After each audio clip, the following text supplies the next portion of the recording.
Mukhang familiar. Aalis na naman siguro sila. Kasama kaya ako? Uy, kinuha yung leash. Yes, kasama ako dito. Teka, lagay ko muna. Sa sobrang excited ko, grabe ng wiggle ng aking buntot. Mama, carry me, carry me. Ha, excited na ako, di ba, Bas? Kasi makakalabas na ako ulit. Ang tagal-tagal kong inantay yung panahon na to. Grabe, ilang dekada ata ako nasa loob ng bahay. Ito na, bubuksan na ni Mama. Wow, ang ganda pala ng singagang araw.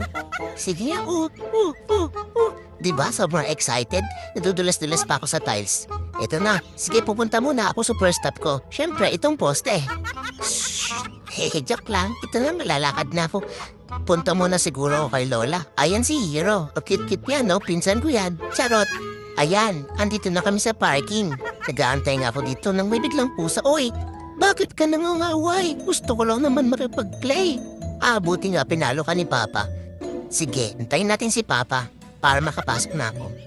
Let's go! Ready na ako mag-road trip kasama sila Mama. Kita niyo naman, sa pa lang inaantok na ako.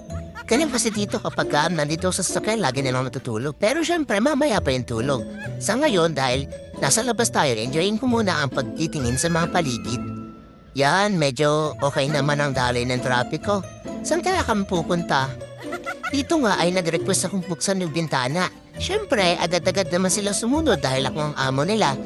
Ang ganda pala ng view kapag bukas ang bintana, no? Marami ka nakikita ang mga tao, sasakyan. At siyempre, may mga dogs din ako nakikita. Gusto ko nga sanang tumalon, kaya alam baka magalit sa akin si Mama.